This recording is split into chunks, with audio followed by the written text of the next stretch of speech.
नमस्कार, मैं हुसैन रिजवी। नमस्कार, मैं हूं अमित कुमार पालित। सुबह के 11 बज चुके हैं। आपके साथ हाजिर हैं हम धुआंधार खबरों का ताजा तरीन बुलेटिन लेकर। अगले 1 घंटे तक खबर जहां होगी, जैसी होगी, आपको मिलेगी अभी अभी। दिल्ली, मुंबई, लखनऊ, पटना, चाहे कोई हो शहर, हर बड़ी खबर नॉन स्टॉप पहुंचेगी आप तक।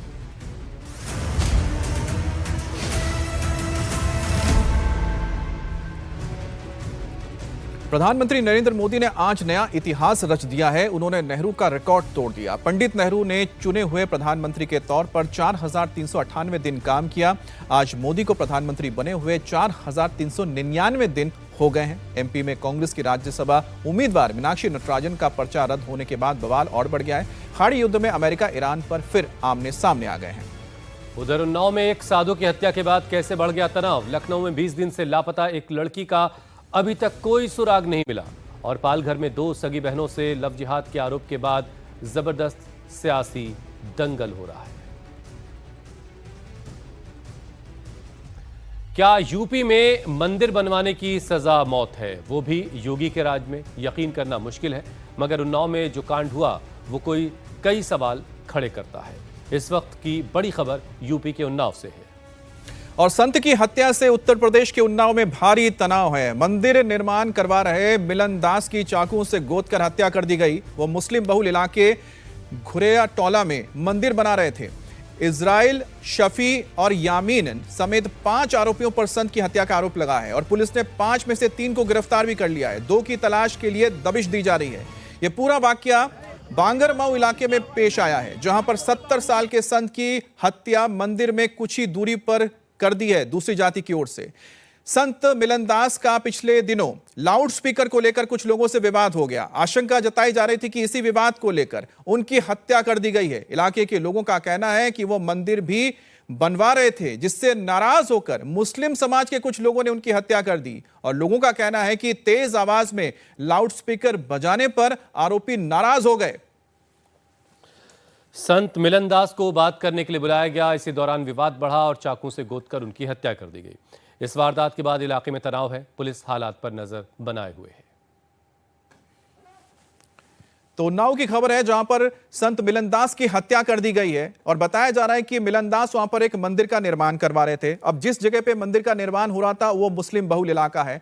लाउड स्पीकर पर भजन बजाया जाता था। इसको लेकर वहां पर मौजूद कुछ मुस्लिम समुदाय के लोगों ने आपत्ति जताई थी। बताया जा रहा है कि उन्हीं के ऊपर आरोप लगाया कि उन्होंने ही मिलकर इसकी हत्या की है। 3 लोगों को गिरफ्तार किया जा चुका है। इस वारदात के बाद पूरे इलाके में लोग गुस्से में हैं। संत की दिन दहाड़े हत्या ने कानून व्यवस्था पर सवाल खड़े कर दिए हैं। आपको बताते हैं कि पूरा मामला है क्या। उन्नाव के बांगरमऊ में एक संत की हत्या की गई। मिलनदास मंदिर का निर्माण करवा रहे थे। मंदिर के पास ही करीब 200 मीटर की दूरी पर उनकी हत्या हुई है। वो जिस जगह घूरेटोला इलाके में मंदिर बनवा रहे थे वो एक मुस्लिम बाहुल इलाका है। पहले लाउड स्पीकर को लेकर भी उनका आरोपियों के साथ कुछ विवाद हुआ था। 5 आरोपी नामजद हैं, जिनमें से 3 को गिरफ्तार कर लिया गया है। पुलिस का क्या कहना है, आपको सुनवाते हैं। प्राप्त तहरीर पर थाना बांगरमऊ पर हत्या की धाराओं में अभियोग बनाम 5 नामजद व्यक्ति पंजीकृत किया गया है। थाना बांगरमऊ पुलिस द्वारा त्वरित कार्रवाई करते हुए नामजद अभियुक्त लल्ली पुत्र दुर्गादीन उम्र करीब 30 वर्ष, सफी उम्र करीब 30 वर्ष, यामीन उम्र करीब 28 वर्ष निवासीगढ़ कस्बा बांगरमऊ को हिरासत में लेकर पूछताछ की जा रही है। शेष अभियुक्तों की गिरफ्तारी हेतु पुलिस टीम द्वारा दबिश देकर गिरफ्तारी के प्रयास सहित आवश्यक विधिक कार्रवाई की जा रही है।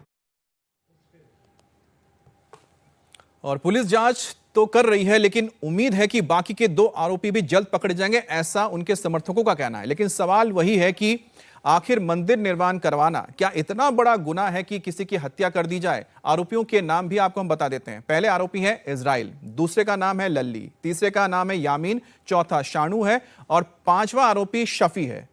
अब उसी इलाके के रहने वाले मिलनदास घुरेटोला इलाके के एक मंदिर में पूजा करते थे। इलाके में खास समुदाय के लोगों का उनके साथ विवाद होता रहता था, क्योंकि वो मुस्लिम इलाके में मंदिर बनवा रहे थे। इसलिए लोगों का आरोप है कि मंदिर बनवाने के चलते मुस्लिम समुदाय के लोग नाराज हो गए और इसी रंजिश में मिलनदास की हत्या कर दी गई। क्या कारण है हत्या का?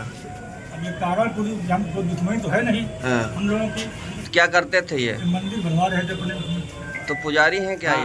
हैं। अच्छा, तो कैसे क्या हुआ, कैसे हत्या की गई इनकी? ये जानकारी नहीं हो पाई पूरी है, क्या कारण है। काहे से की गई है? चाकू से की गई। चाकू से। अबे डॉक्टर साहब बताओ। तो ये कहाँ जा रहे थे ये मंदिर जा रहे थे या आ रहे थे, हमको जानकारी नहीं हो पाई पूरी। और हमारे सहयोगी विशाल प्रताप सिंह इस पर और ज्यादा अपडेट के साथ हमारे साथ जुड़ चुके हैं।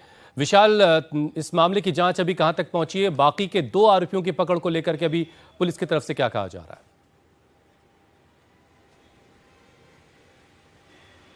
देखिए, इस पूरे मामले में जो उन्नाव की बांगरमऊ पुलिस थाने की क्षेत्र की टीम है वो लगातार काम कर रही है और बताया जाता है कि जो नामजद 5 आरोपी हैं उनमें से 3 की गिरफ्तारी कर ली गई है, लेकिन जो मुख्य आरोपी बताया जा रहा है जिसके साथ झगड़े की शुरुआत हुई थी इजराइल, उसकी फिलहाल अभी गिरफ्तारी नहीं हुई, जिसको लेकर के जो लोगों का गुस्सा है वो बहुत ज़्यादा है। कल वहाँ पर मौके पर ज़बरदस्त तरीके से विरोध हुआ था, प्रदर्शन हुआ था और उन्नाव और हरदोई का जो हाईवे है उसको भी आक्रोशित ग्रामीणों ने जाम कर दिया था, जिसके बाद पुलिस मौके पर पहुँचती है, फोर्स मौके पर पहुँचती है, लोगों को समझाया जाता है, बुझाया जाता है, बताया जाता है कि हत्या आरोपित 5 नामजद में से 3 की गिरफ्तारी कर ली गई है। जल्द ही 2 लोगों की भी गिरफ्तार कर लिया जाएगा, जिसके बाद लोगों ने जो आवागमन बाधित हो रहा था उसको तो फिलहाल सुचारू रूप से चलने दिया, लेकिन अभी भी वहां पे लोगों में जबरदस्त तरीके से गुस्सा, और सभी को इस बात को लेकर के सबसे ज्यादा गुस्सा है कि मंदिर निर्माण करा रहे संत मिलन दास का कसूर क्या सिर्फ इतना था कि वो एक मंदिर को निर्माण करा रहे थे और वहां पर जो लाउड स्पीकर बजता था वहां पर वो भजन बजाते थे, और इसको लेकर के जो दूसरी समुदाय के लोग हैं उसको लेकर के उनके साथ विवाद भी हुआ था, झगड़ा भी हुआ था।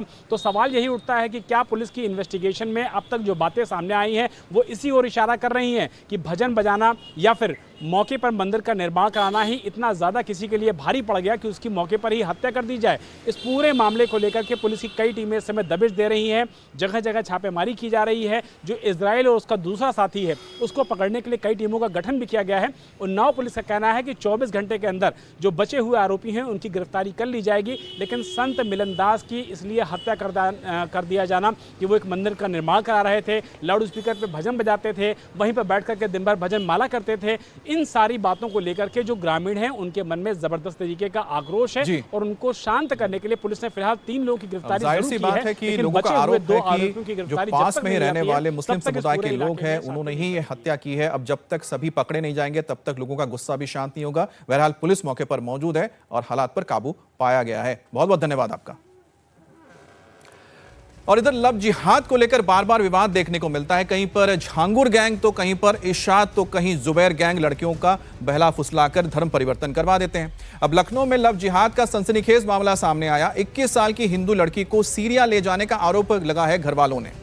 अब लड़की 21 मई से लापता है। इरशाद नाम के युवक पर लड़की को सीरिया ले जाने का आरोप लगाया गया है और इसी मामले पर हिंदू संगठन आज कमिश्नर ऑफिस का घेराव करने वाले हैं। लड़की के घर वालों ने इरशाद पर लड़की का जबरन धर्मांतरण करवाने का आरोप लगाया है। यह मामला लखनऊ के पीजीआई इलाके का है। लड़की B2 मार्केट में जॉब करती थी। घर वालों की माने तो इरशाद ने 6 महीने पहले उसके साथ जान पहचान बढ़ाई, फिर रक्षाबंधन के दिन लड़की से राखी बंधवाई, फिर लड़की को वो बहलाने फुसलाने लगा और प्रेम के जाल में फंसाकर उसकी अश्लील तस्वीरें उसने बना ली। फिर वो सबको ब्लैकमेल करने लगा। 21 मई को वो लड़की को अगवा कर सीरिया ले गया, ऐसा आरोप घर वाले लगा रहे हैं। अब हिंदू संगठनों ने इस मामले को लेकर प्रदर्शन करने का भी ऐलान कर दिया है। 48 घंटे का अल्टीमेटम पुलिस को दे दिया गया था जो खत्म हो रहा है। आज कमिश्नर का घेराव करने की भी तैयारी है। और क्या है मामला, एक बार फिर से आपको हम समझा रहे हैं। लखनऊ से 21 साल की हिंदू लड़की 21 मई से लापता है। आरोप इरशाद नाम के युवक पर है। घर वालों ने बताया कि वो भाई बनकर आया था, लड़की से राखी भी बंधवा ली। लड़की की मां से हमारे सहयोगी विशाल ने बात की तो उन्होंने पूरी कहानी बताई। जैसी खड़ी थी तो यहाँ खड़ी चौराहे पे, माँ से आई लेकर के चौराहे पे खड़ी तो उसी लड़के से बात कर रही थी। तो जानी है कि मैंने वो बुक कर दी है। उसी बात करते करते बैठ गई है गाड़ी पे, जाने बहला के ले गया, फुसला के ले गई। मुझे नहीं पता है सर कैसे ले गया है, पर वो ये ऐसे ही ले गया, चाकू की नोक से मेरी लड़की को उठा के ले गया है। अब बच्ची से कोई संपर्क हो पा रहा है, कोई बातचीत हो पा रही है, कोई जानकारी मिल पाई है? कुछ नहीं मिल रही है जानकारी सर। हम लोगों के प्राण ही नहीं कर रहे हैं, सब कर्म हो रहे हैं। मेरी इकलौती बेटी है सर, पूरे दिन हो जाता है, पूरी रात हो जाती है। बच्ची ने कहीं ये बताया था कि इरशाद धर्म परिवर्तन के लिए कह रहा है, ब्लैकमेलिंग कर रहा है फोटोज के साथ? हाँ, ब्लैकमेल करता था। और एक ही दिन पहले बताई थी, उसी दिन हमने मना कर दिया बेटा काम पे ना जाओ। बस वो वहाँ चली गई। बीटू तो 3-4 बार फ़ोन आया, आइए मैडम आइए, जगह लिख रही है, आइए मैडम। तो वो चली गई, माने नहीं माने जाओ, कही कि मैं जा रही मम्मी, 3 दिन के पैसे ले आऊँगी, पर अब मैं काम नहीं करूँगी। तो मेरे से 20 रुपया लेके गई है, मम्मी मुझे 20 रुपया दो और मैं अभी लौट के आ रही हूँ। पुलिस इरशाद की तलाश कर रही है। पीड़ित के परिवार वालों ने पुलिस में कंप्लेन दर्ज करवा दी है, मगर उनका आरोप है कि पुलिस इस मामले को हल्के में ले रही है।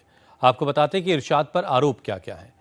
एक हिंदू लड़की को अगवा कर सीरिया ले जाने का आरोप है, जबरन धर्म परिवर्तन करवाने का आरोप है, लड़की के परिवार को धमकाने का भी आरोप है, लड़की का अपहरण करने का आरोप है, कलमा पढ़वाने, बुर्का पहनाने का भी आरोप है।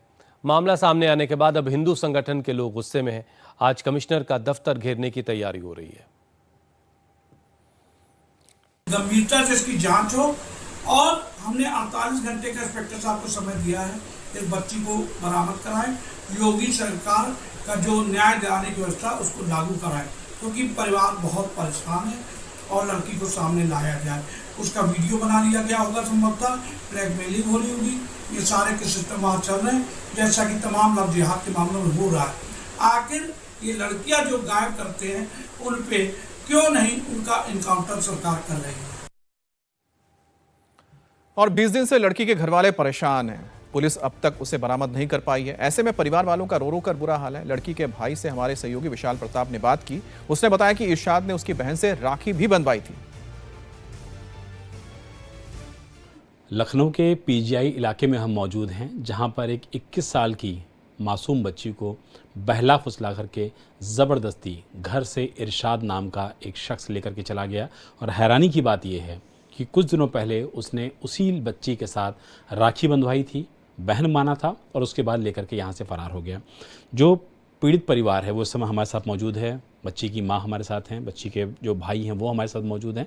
सबसे पहले आप लोगों को घटना की जानकारी कैसे हुई, पहले तो ये बताइए, क्योंकि पहली जानकारी तो ये है कि उसने बहन के साथ राखी बंधवाई थी। बहन बांध रही थी सबके राखी।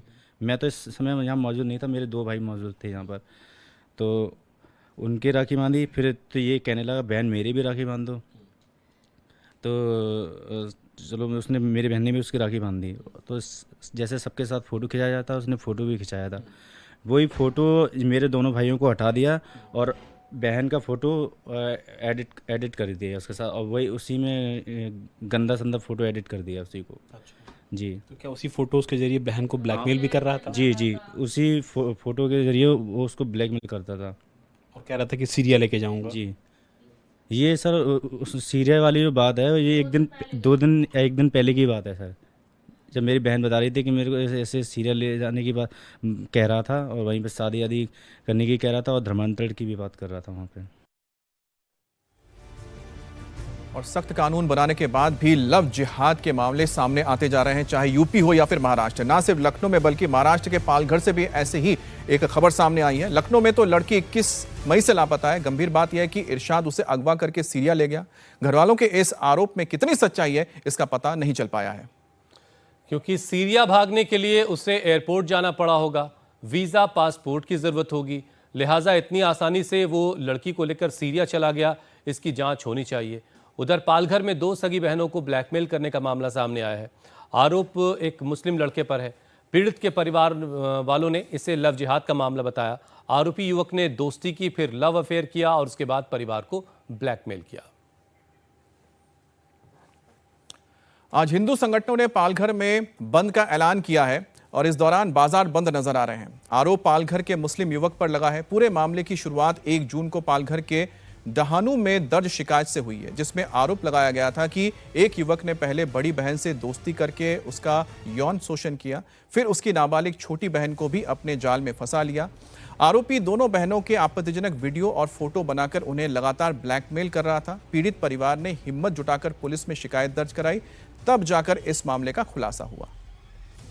इस मामले में पालघर में काफी तनाव है। इस मामले को लेकर के हिंदू संगठनों ने आज बंद का ऐलान कर रखा है। ये मामला तूल पकड़ने के बाद पुलिस ने आरोपी 24 साल के युवक को गिरफ्तार कर लिया है। एक पीड़ित लड़की के नाबालिग होने की वजह से आरोपी पर पॉक्सो एक्ट की धाराएं भी लगाई गई हैं। अब पालघर लव जिहाद के मामले को लेकर पूरे महाराष्ट्र में बवाल मचा है। बीजेपी नेता और एमएलसी चित्रा वाघ ने पुलिस अधिकारियों से मुलाकात कर बहुत बड़ा दावा किया। वाघ का कहना है कि ये सिर्फ एक लड़के और लड़की का क्रिमिनल केस नहीं है, बल्कि इसके पीछे एक बहुत बड़ा अंतर्राष्ट्रीय मानव तस्करी रैकेट काम कर रहा है। दावा किया गया कि स्टूडेंट वीजा दिलाने के नाम पर पालघर और आसपास के इलाके की पढ़ी लिखी लड़कियों को फुसलाकर लंदन भेजने का एक सुनियोजित नेटवर्क सक्रिय है, जो लड़कियों का शोषण करता है। वाघ ने सीएम फडणवीस से भी इस मुद्दे पर मुलाकात की, जिसके बाद महाराष्ट्र सरकार ने पूरे मामले की जांच के लिए एसआईटी बनाने का आदेश दिया है।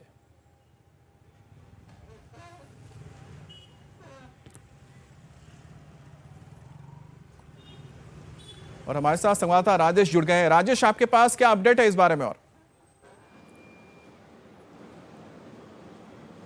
देखिए, चित्रा वाघ ने सारे आरोपों के साथ एक और बड़ा आरोप लगाया है कि इस मामले में आरोपी जो है वो गुजरात का रहने वाला, और गुजरात में लव जिहाद को लेकर कड़े कानून है। इस वजह से वहां जब उनकी दाल नहीं गलती है तो वो महाराष्ट्र में, गुजरात से महाराष्ट्र का जो बॉर्डर एरिया सटा हुआ, वहां पर डहाणू, पालघर जैसे इलाकों में आ रहा है और इस तरीके के वारदात को अंजाम दे रहे हैं। दूसरी बड़ी जानकारी जो इस केस के बारे में यह है, पुलिस ने गिरफ्तारी तो जरूर की थी, लेकिन इस शख्स को, आरोपी को बेल मिल गया, जिसके बाद हिंदू संगठन भारतीय जनता पार्टी के नेता वहां पहुंचे और उसकी फिर से गिरफ्तारी और उसके जो घर बने हैं या उसकी जो संपत्ति है उसमें जो भी अवैध निर्माण है उस पर बुलडोजर चलाने की बात कर रहे हैं। प्रशासन द्वारा अभी तक इस बारे में कोई कार्रवाई नहीं की गई है। इस वजह से आज डहाणू बंद बुलाने का आह्वान जो है वो हिंदू संगठनों ने किया है, भारतीय जनता पार्टी ने किया है। चित्रा वाघ आज फिर वहां पे जा रही हैं और इस प्रोटेस्ट को, इस बंद को लीड करेंगी। अमित, तो जैसा कि राजेश बता रहे हैं कि ये मामला जो है लगातार तूल पकड़ता जा रहा है और इस मामले में एसआईटी का भी अब गठन कर दिया गया है। बहुत शुक्रिया राजेश हमारे साथ जुड़ने के लिए। और अभी में अगली बड़ी खबर यूपी के बागपत से है, जहां दिन दहाड़े एक टेंट कारोबारी और उनके 30 साल के बेटे की गोली मारकर हत्या कर दी गई। बाइक सवार 3 बदमाशों ने इस वारदात को अंजाम दिया। आरोपी टेंट कारोबारी सोहनलाल अग्रवाल की दुकान पर पहुंचे, जहां सोहनलाल अपने बेटे विकास के साथ दुकान पर बैठे हुए थे। बदमाशों ने दुकान पर पहुंचते ही दनादन फायरिंग कर दी। सोहनलाल अग्रवाल को गोली लगी और वो वहीं गिर पड़े। फायरिंग की आवाज सुनकर उनका बेटा विकास जब दुकान से बाहर आया तो बदमाशों ने उन पर भी फायरिंग कर दी। अस्पताल ले जाते वक्त दोनों पिता पुत्र की मौत हो गई। वारदात के वक्त गोलीबारी की आवाज सुनकर आसपास के दुकानदारों ने बदमाशों को दौड़ा लिया। बदमाश वरुण लोहारी पर फायरिंग कर दी। गोली लगने से वरुण की भी मौके पर मौत हो चुकी है। साथ ही एक और राहगीर को भी इस वारदात के दौरान गोली लगी, उसका अस्पताल में इलाज चल रहा है। वारदात से नाराज लोगों ने हाईवे को जाम कर दिया और जमकर नारेबाजी की। सोहनलाल अग्रवाल और उनके बेटे पर फायरिंग की खबर सीसीटीवी में, ये घटना जो है सीसीटीवी में कैद हुई है।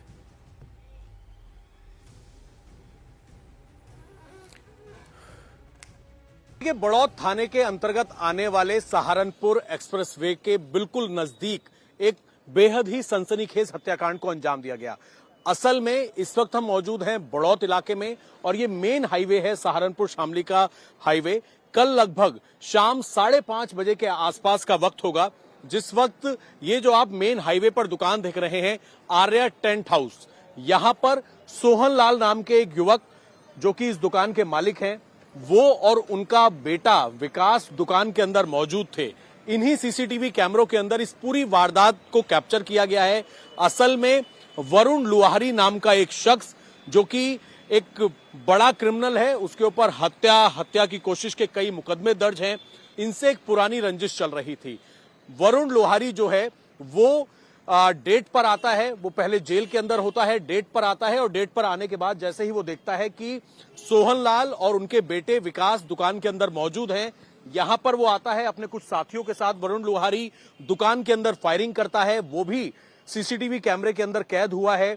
सोहनलाल जो होते हैं उनको गोली लगती है, उनका बेटा विकास बाहर आता है, देखते ही विकास को भी वो गोली मारता है और उसके बाद वरुण लोहारी और उसका एक साथी यही जो नेशनल हाईवे है यहां से फरार होने की कोशिश करते हैं। उसी दौरान इलाके के लोग जो हैं वरुण लोहारी और उसके साथी को पकड़ते हैं और परिवार की तरफ से फायरिंग की जाती है। वरुण लोहारी को भी गोली लगती है, उसके साथी को भी गोली लगती है। इस पूरी वारदात के अंदर सोहनलाल और साथ ही जो विकास हैं उनको अस्पताल ले जाया जाता है, लेकिन उन्हें मृत घोषित कर दिया जाता है।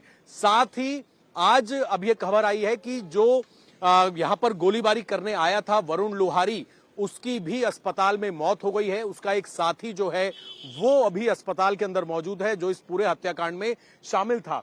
असल में ये पूरा हत्याकांड जो है 2015 से एक पुरानी रंजिश चल रही थी, जिस वक्त वरुण लोहारी जो है, ये जो पूरी मार्केट है ये अग्रवाल परिवार की पूरी मार्केट है, और उसी दौरान वरुण लोहारी 2015 में यहां पास में एक शराब के ठेके पर आया था शराब लेने के लिए। शराब के दुकानदार से उसकी बहसबाजी हुई, झगड़ा हुआ, तो इस परिवार ने झगड़ा सुलझाने की कोशिश की, लेकिन उसी दौरान जो है वरुण लोहारी का एक भाई था, उसकी मौत हो गई, और तब से ही ये रंजिश चल रही थी। वरुण लोहारी पहले से जेल के अंदर मौजूद था। कल वो यहां पर पहुंचा, मंगलवार शाम को उसकी एक तारीख थी, और उसने जैसे ही देखा कि सोहनलाल और विकास जो है वो दुकान के अंदर मौजूद हैं, तो उसने सीधा पहले से प्लानिंग करने के बाद यहां पर पहुंचकर गोलीबारी की, और जिसमें सोहनलाल और उनके बेटे जो हैं उनकी मौत हो गई। फिलहाल अगर आप देखेंगे तो हाईवे पर पुलिस मौजूद है, क्योंकि रात में जिस वक्त इस हत्याकांड को अंजाम दिया गया तो परिवार के लोग, इलाके के लोग, मार्केट के लोग बेहद गुस्से में थे। उन्होंने इस हाईवे को जाम किया, बॉडी रखकर। पुलिस यहां पर मौजूद है। सबसे बड़ा सवाल यह है कि यहां से बेहद पास में ही बड़ौत की चौकी है, तो इतनी पास में पुलिस की चौकी होने के बावजूद किस तरीके से इस डबल मर्डर की वारदात को अंजाम दिया गया, ये कहीं ना कहीं एक बड़ा सवाल है। फिलहाल पोस्टमार्टम करवा दिया गया है, परिवार को बॉडी सौंप दी गई है। कुछ रिश्तेदार जो हैं उनसे भी एक बार बात कर लेंगे। इस वक्त पूरे परिवार के अंदर अगर आप देखेंगे तो मातम जैसी स्थिति है। अब आप सोचिए कि बिल्कुल दुकान पर आकर इस तरीके से घात लगाकर हमला किया गया, जिसमें सोहनलाल और उनके बेटे विकास की मौत हो गई। इस पूरे मामले के अंदर पुलिस इन्वेस्टिगेशन कर रही है, और जो आरोपी था, जो हमलावर था वरुण लोहारी, उसकी भी मौत हो गई है। लेकिन ये प्लानिंग कब की गई, किस तरीके से पता किया गया कि दोनों दुकान पर मौजूद होंगे, इन तमाम चीजों को लेकर फिलहाल पुलिस इन्वेस्टिगेशन कर रही है। लेकिन परिवार के लोगों का कहना है कि जो आरोपी हैं, विकास के जो वरुण के पिता हैं, उनको भी पुलिस ने गिरफ्तार किया है। लेकिन ये साजिश किस किस ने रची, उन सब के खिलाफ सख्त कार्रवाई होनी चाहिए। परिवार फिलहाल यही मांग कर रहा है। और बागपत में हुए इस डबल मर्डर में हिस्ट्री शीटर वरुण लोहारी का नाम सामने आया है। वरुण लोहारी और अग्रवाल परिवार के बीच 11 साल से रंजिश चल रही थी। 2015 में शराब के ठेके पर हुए विवाद में वरुण लोहारी के भाई कपिल लोहारी की मौत हो गई। बताया जा रहा है कि उसी का बदला लेने के लिए वरुण लोहारी ने सोहनलाल और उनके बेटे पर हमला किया। वरुण लोहारी इलाके का खूंखार हिस्ट्री शीटर था, जिस पर हत्या की कोशिश, गैंगस्टर एक्ट समेत 19 मुकदमे दर्ज थे। पुलिस ने इस मामले में कार्रवाई करते हुए मुख्य आरोपी वरुण लोहारी के पिता बाबूराम को गिरफ्तार कर लिया है। फरार आरोपियों की गिरफ्तारी के लिए 10 टीमें बनाई गई हैं, जो लगातार अलग अलग इलाकों में दबिश दे रही हैं। 9 जून 2026 थाना बड़ौत प्रकरण, जिसमें अभियुक्त वरुण पक्ष के द्वारा 2 लोगों के ऊपर फायर खोल दिया गया था और उनकी दुखद मृत्यु हो गई थी। उक्त घटनाक्रम में अभियुक्त वरुण की भी मृत्यु हो गई है। परिजनों से प्राप्त तहरीर के आधार पर थाना बड़ौत पर सुसंगत धाराओं में अभियोग पंजीकृत कर लिया गया है, और नामजद अभियुक्त बाबूराम को थाना बड़ौत पुलिस के द्वारा गिरफ्तार कर लिया गया है। उक्त घटना में कुल 10 टीमों का गठन किया गया है, और शेष अभियुक्तों के खिलाफ शीघ्र ही कानूनी कार्रवाई की जाएगी। प्रकरण में संज्ञान में आया कि वर्ष 2015 में पंजीकृत बड़ौत थाने में अभियोग के चलते इन दोनों पक्षों में रंजिश थी। इस क्रम में गैंगस्टर एक्ट के अंतर्गत अभियुक्त वरुण पक्ष के मकान की कुर्की की भी कार्रवाई हुई थी, जिसके बाद अभियुक्त पक्ष बागपत छोड़ के देहरादून रहने लगा था। कल दिनांक 9 जून 2026 को अभियुक्त वरुण पक्ष अपने तारीख पे की सुनवाई के लिए न्यायालय आया हुआ था, और उसी के क्रम में यह घटना कारित की गई। और अभय पराशर हमारे साथ जुड़ गए हैं। अभय, फिलहाल कुछ और जानकारी मिल पा रही है जिस व्यक्ति के ऊपर आरोप लगाया जा रहा है उसके बारे में, या फिर उसके परिवार के बारे में? देखिए, बिल्कुल अमित, वरुण लोहारी जो कि इस पूरे डबल मर्डर केस का आरोपी था जिसने इस शूटआउट को अंजाम दिया, उसकी भी अस्पताल में मौत हो गई है। तस्वीरें इस वक्त मैं आपको दिखा दूं, ये वो हाईवे है अमित, जहां पर बॉडी रखकर परिवार के लोगों ने मातम मनाया, सरकार के खिलाफ आवाज उठाई। और ये वो स्पॉट है, ये जो आप सीसीटीवी कैमरा देख रहे हैं, इन्हीं सीसीटीवी कैमरे के अंदर ये पूरी फुटेज निकलकर सामने आई कि किस तरीके से सोहनलाल और उसके पिता, सोहनलाल और उसका बेटा विकास जब घर के अंदर मौजूद होता है, उसी वक्त वरुण लोहारी आकर इस पूरी हत्याकांड को अंजाम देता है। एक तस्वीर और मैं आपको दिखा दूं कि ये रंजिश जो है 2015 से चल रही थी, 2015 में भी झगड़ा हुआ था, फायरिंग हुई थी, और ये उसकी तस्वीरें हैं। जो दरवाजा है उस पर गोली लगी हुई है, यानी कि तकरीबन 11 साल से ये पूरी रंजिश चल रही थी। परिवार में अगर आप देखेंगे तो परिवार में पूरी तरीके से मातम का भी माहौल है। परिवार के लोगों का ये कहना है कि इस पूरे हत्याकांड में जितने भी आरोपी हैं उनके खिलाफ सख्त कार्रवाई की जानी चाहिए। कुछ लोग भी यहां पर मौजूद हैं जो कि चश्मदीद हैं, जिन्होंने इस पूरी घटना को देखा और पकड़ने की कोशिश भी की। हमारे साथ दीपू मौजूद हैं जो कि सोहनलाल जी जो हैं उनके भाई मौजूद हैं, और साथ ही उनके भतीजे भी इस वक्त हमारे साथ मौजूद हैं। क्या हुआ था, कितने बजे की ये पूरी की पूरी वारदात है जब पहुंचा था यहाँ पर वरुण और इस फायरिंग की वारदात को अंजाम दिया गया? कल ये ठीक है, तो जैसा कि आप यहाँ पर देख पा रहे हैं कि जो हालात हैं, और अभय इस वक्त परिवार के साथ भी बात कर रहे हैं, तो इस बारे में और जानकारी मिल पाएगी। हम आगे आपको इस बारे में अपडेट भी देते रहेंगे। और बड़ी खबर उत्तराखंड से है, जहां पर उत्तरकाशी के दियारा ब्यूगाल ट्रैक से लापता बबीता पांडे की तलाश जारी है। 12 दिन से जारी सर्च ऑपरेशन के बाद भी नैनीताल की रहने वाली बबीता का अब तक कोई सुराग नहीं लग पाया है। MBA छात्रा बबीता 29 मई की रात को अचानक लापता हो गई। 12,000 फीट की ऊंचाई पर बबीता अपने 2 दोस्तों के साथ ट्रैकिंग के लिए गई थी। 25 मई को वो अपने घर से उत्तरकाशी घूमने निकली थी। यात्रा के दौरान हर्षिल, गंगोत्री और दूसरी जगहों के भ्रमण के बाद तीनों ने दियारा ब्यूगाल ट्रैक पर जाने की योजना बनाई। 28 मई को वो उत्तरकाशी के रैथल गांव पहुंचे और एक होम स्टे में वहां उन्होंने वक्त गुजारा। अगले दिन यानी 29 मई को उन्होंने दियारा बुग्याल की ओर ट्रैकिंग शुरू की। रात को तीनों ने बेस कैंप के पास टेंट लगाया। बबीता के दोस्तों का कहना है कि रात के दौरान बबीता टेंट से बाहर निकली, लेकिन उसके बाद वापस नहीं लौटी। काफी खोजबीन के बाद भी जब पता नहीं चला तो पुलिस प्रशासन को इस बात की खबर दी गई, और तब से बबीता का कोई अता पता नहीं है।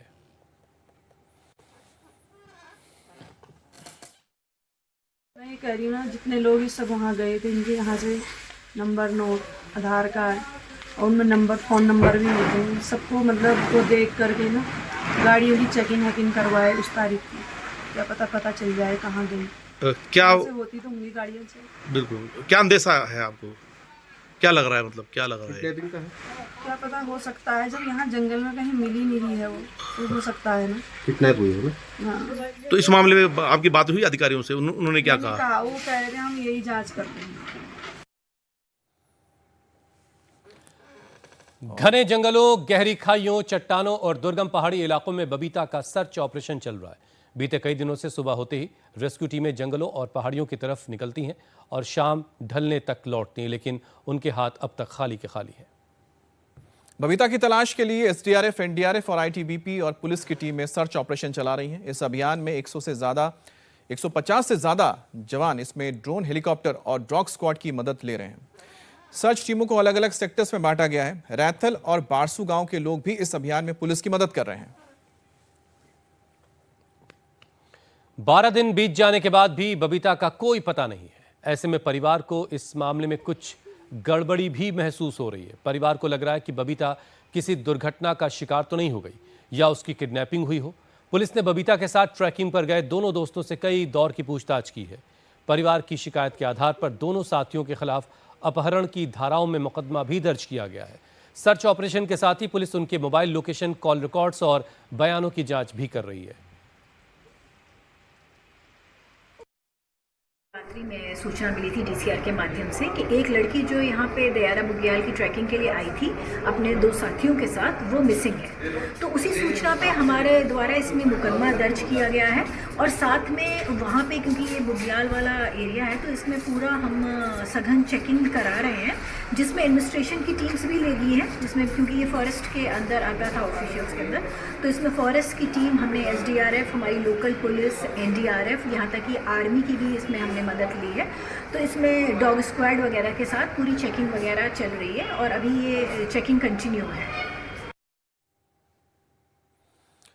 और जांच के दौरान एक और खुलासा हुआ है। पर्यटन विभाग की जांच में पता चला कि जिस ट्रेकिंग परमिट के आधार पर बबीता और उनके साथी दयारा ब्योगल गए थे उसमें काफी गड़बड़ियां थी। जांच में यह भी सामने आया कि उनके नाम से कोई वैलिड रजिस्ट्रेशन नहीं था। बताया गया है कि एक एजेंसी ने पुराने परमिट के नाम बदलकर नया परमिट तैयार किया था। बड़ी व्यापक स्तर पे सर्च एंड रेस्क्यू ऑपरेशंस चल रहा है, जिसमें एसडीआरएफ, उत्तराखंड पुलिस और वन विभाग की टीम संयुक्त रूप से स्टार्टिंग से सर्च एंड रेस्क्यू ऑपरेशन चला रही है। इस बाद में इस अभियान का दायरा और बढ़ाते हुए इसमें एनडीआरएफ की टीम, एनआईएम की टीम और स्थानीय प्रशासन, वन विभागीय और जो स्थानीय ग्रामीण भी है वो भी इसमें सर्च एंड ऑपरेशन में मदद कर रहे हैं।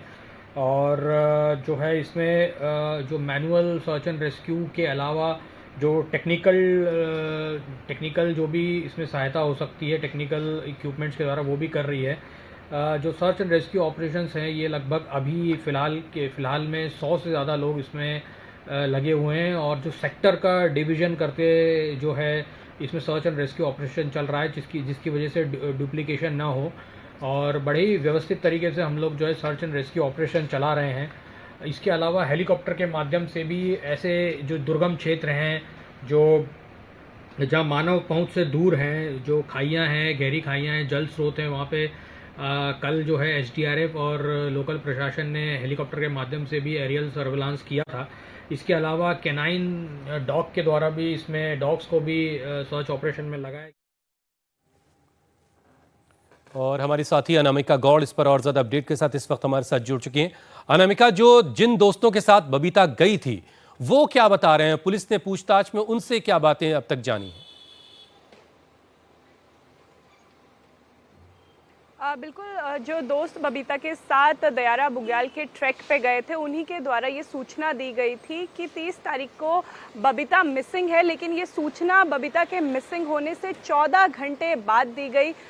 फिलहाल उनके दोस्तों ने बताया कि वो रात को एक ट्रैक पे रुके थे, वो टेंट के अंदर थे और जब वो सुबह उनकी नींद खुली तो बबीता टेंट के अंदर नहीं थी। बबीता का सामान टेंट में था, उनके जूते, उनके बैग टेंट में थे, लेकिन चप्पल गायब थी। तो उन्हें अंदाज़ा हुआ कि शायद बबीता आसपास सुबह घूमने के लिए गई है या फिर मॉर्निंग वॉक पे गई है। उन्होंने बबीता को ढूंढने की कोशिश की और जब बबीता शाम तक नहीं मिली तो स्थानीय प्रशासन को, पुलिस को इसकी सूचना दी गई। बबीता के पेरेंट्स को भी इसकी इत्तला की गई कि बबीता मिसिंग है, जिसके बाद अभी परिवार का कहना है कि इन दोनों दोस्तों से भी पूछताछ होनी चाहिए, क्योंकि बबीता के पेरेंट्स को ये जानकारी नहीं थी कि बबीता किसके साथ ट्रैकिंग पे गई है। उन्हें ये लग रहा है कि ये किडनैपिंग का भी मामला हो सकता है, लेकिन फिलहाल जो उत्तरकाशी पुलिस है वो हर मामले से बबीता को खोजने की कोशिश कर रही है। हर एंगल से इस मामले में जांच हो रही है और 24 साल के एक एमबीए स्टूडेंट को ढूंढने के लिए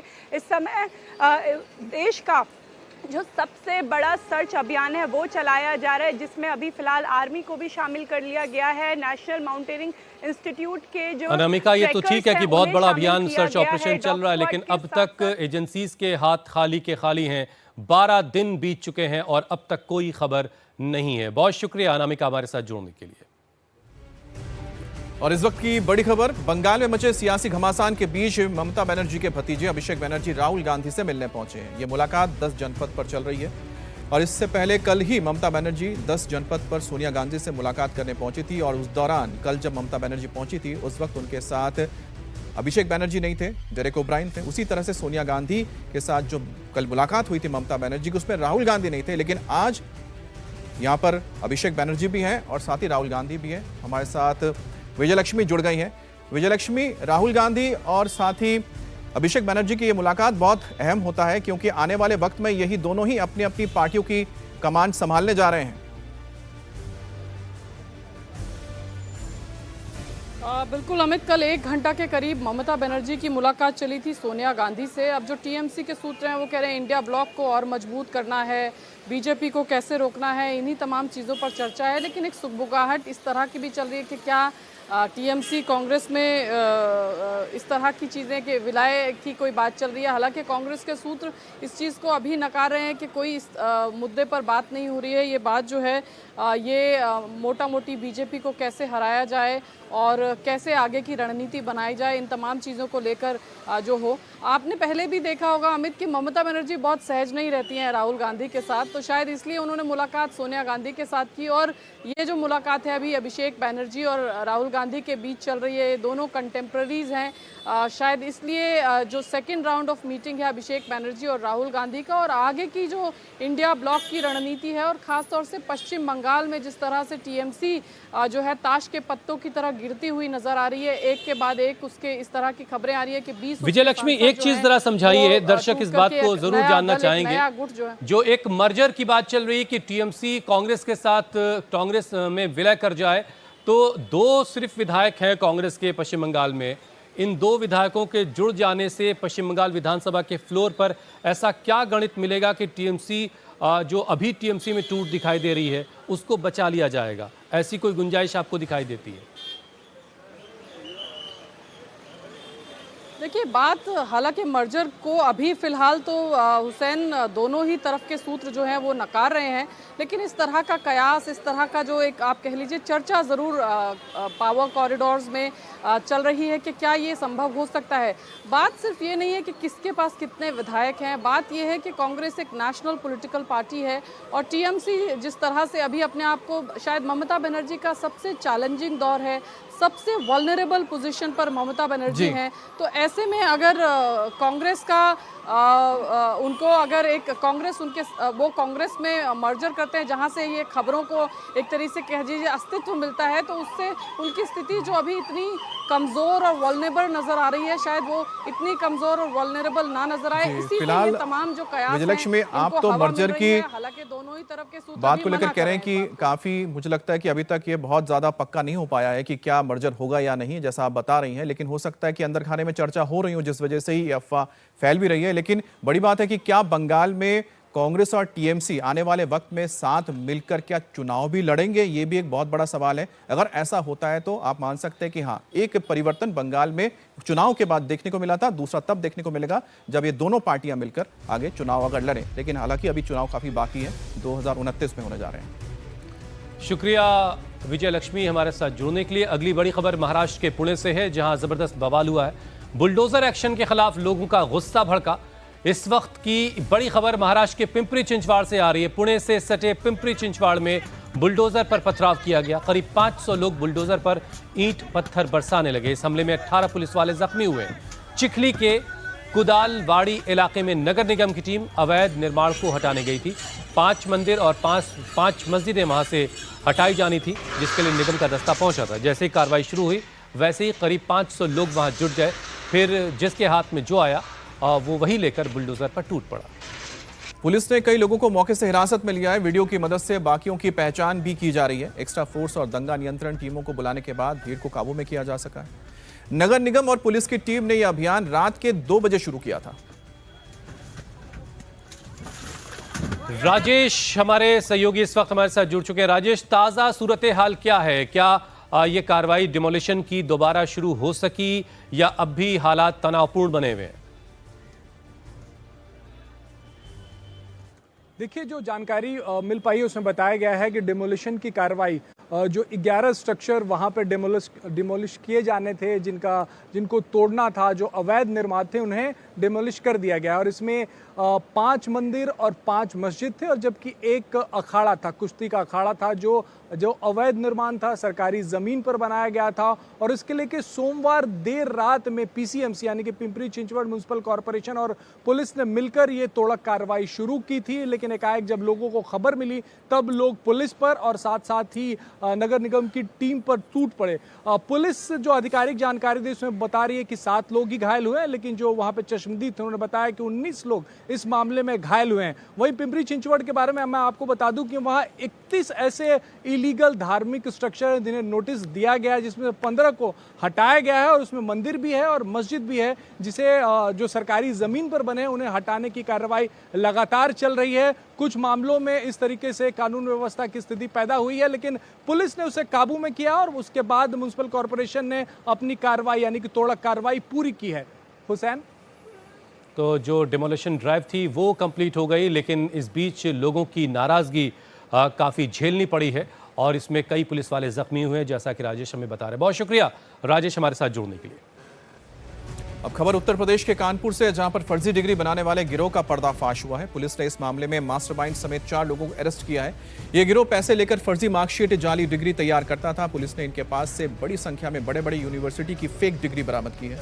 आरोपी ने अपने घर में ही प्रिंटिंग प्रेस डाल रखा था, जिससे वो जाली डिग्री बनाने का काम करता था। आरोपी ने 5 मिनट के अंदर पुलिस के सामने भी फर्जी मार्कशीट बनाकर दिखाई। फर्जी मार्कशीट डिग्री बनाने का यह नेटवर्क देश के अलग अलग राज्यों के साथ ही विदेशों तक फैला हुआ था। यह गिरोह पिछले 13 साल से फर्जी डिग्री की इंटरनेशनल फैक्ट्री चला रहा था और मॉडर्न तकनीक का इस्तेमाल कर रहे थे। इस गिरोह ने अलग अलग बहुत सारे नामी यूनिवर्सिटीज की हूबहू नकली डिग्रियां तैयार की और उसे बहुत सारे लोगों को बेचा गया। लाखों रुपए में ये डिग्रियां बेची जाती रहीं और अब इसका पर्दाफाश हुआ है। ये जिया उल हसन उर्फ समीर उर्फ आतिफ, ये बेकनगंज के इनके सहित 3 लोगों को और पकड़ा गया है।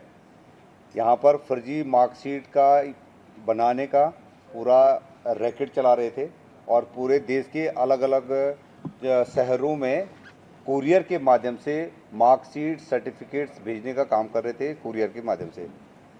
इस गैंग ने 2017 से यहाँ पर काम कर रहा था और हमारी टीम ने छापा मार के इनको पकड़ा। इनके सारे जितने भी इंस्ट्रूमेंट हैं, छपाई के डाई, मोहरें, सारे इनसे बरामद करी हैं और 850 करीब रेडीमेड प्रिंटेड पेपर्स इनके पास मिले हैं। हॉल मार्क्स के डाई उपलब्ध हैं और कलर प्रिंटर जो बहुत अच्छी क्वालिटी का है। और फर्जी डिग्री चलाने वाले गिरोह का मास्टरमाइंड का नाम जियाउल हसन है, जो पुलिस से बचने के लिए लंदन का सिम कार्ड इस्तेमाल करता था। गिरोह का धंधा भारत, सऊदी अरब, कनाडा और यूके तक फैला हुआ था। 32 साल का जियाउल हसन ग्राफिक्स डिजाइनिंग का एक्सपर्ट है, जो पूरे नेटवर्क को भारत और विदेशों में ऑपरेट कर रहा था। इस वक्त की एक बड़ी खबर आपको बता दें, टीएमसी के एक और राज्यसभा सांसद का इस्तीफा हो गया है। राज्यसभा सांसद सुष्मिता देव ने इस्तीफा दे दिया है। इस्तीफा देने के बाद सीएम हेमंता से सुष्मिता देव ने मुलाकात की है। ये बड़ी खबर इस वक्त की हम आपको बता रहे हैं। सुष्मिता देव ने इस्तीफा दे दिया है और इस्तीफा देने के बाद हेमंता बिस्वा शर्मा से उन्होंने मुलाकात भी की है। ये बड़ी खबर इस वक्त की हम आपको बता रहे हैं। टीएमसी को एक और झटका, टीएमसी के एक और सांसद के इस्तीफे की खबर आ रही है। सुष्मिता देव जो कांग्रेस से टीएमसी में गईं और ममता बनर्जी ने उन्हें राज्यसभा तक पहुंचाया और अब उन्होंने टीएमसी से इस्तीफा दे दिया है और आगे की अटकलें कुछ इस तरह की हैं कि उनकी मुलाकात सीएम हेमंता से हुई है। अब आने वाला वक्त बताएगा कि क्या वो बीजेपी में जा रही हैं या फिर कोई और कदम उठाएंगी। लेकिन फिलहाल ये बड़ी खबर इस वक्त की आपके स्क्रीन पर, राज्यसभा सांसद सुष्मिता देव ने इस्तीफा दे दिया है और असम से ही आती हैं और कांग्रेस के साथ उन्होंने अपनी राजनीतिक करियर की शुरुआत की, जिसके बाद वो लोकसभा में भी चुनकर आई। राहुल गांधी की बेहद करीबी मानी जाती थी, लेकिन जब उन्होंने कांग्रेस से इस्तीफा दिया, उसके बाद टीएमसी ज्वाइन की, उसके बाद उन्होंने टीएमसी की कमान संभाली थी असम में और उन्हें राज्यसभा भेजा गया, लेकिन अब उन्होंने इस्तीफा दे दिया है। तो इस लिहाज से देखा जाए तो 2 इस्तीफा हो चुका है राज्यसभा से। टीएमसी के शुकेंदु शेखर राय, दूसरी यहां पर सुष्मिता देव हो गई और तीसरा जैसा बताया जा रहा है कि कोयल मलिक भी इस्तीफा दे सकती हैं आज। तो ऐसे में आप समझ सकते हैं कि जो लगातार जो संख्या है राज्यसभा में टीएमसी की घटती जा रही है और जिस विद्रोह का बिगुल फूंका गया था दिल्ली में, ये तस्वीर आ गई अमित। सुष्मिता देव जो है वो बैठी हुई हैं। हेमंता बिस्वा शर्मा असम के मुख्यमंत्री के साथ मुलाकात उनकी हो रही है। अब इस मुलाकात में क्या बात हुई, क्या इस मुलाकात के क्या नतीजे हैं, ये तस्वीरें क्या कह रही हैं, वो ऑफिशियली उसका अनाउंसमेंट अभी होना बहरहाल बाकी है। अब राज्यसभा की गणित को आप समझे तो यहाँ पर टीएमसी के करीब 13 राज्यसभा सांसद है, जिसमें से 2 ने इस्तीफा दे दिया है। तीसरा नाम कोयल मलिक का चल रहा है जो इस्तीफा दे सकती है। तो ऐसे में 10 बचेंगे और तीनों अगर सीट खाली होती हैं तो ऐसे में अगर फिर से री इलेक्शन होते हैं तो जाहिर सी बात है कि नंबर गेम के हिसाब से इस वक्त करीब 207 से 208 बीजेपी के विधायक है पश्चिम बंगाल में। तो ऐसे में ये तीनों सीट आप समझ सकते हैं कि बीजेपी के खाते में जाएंगे।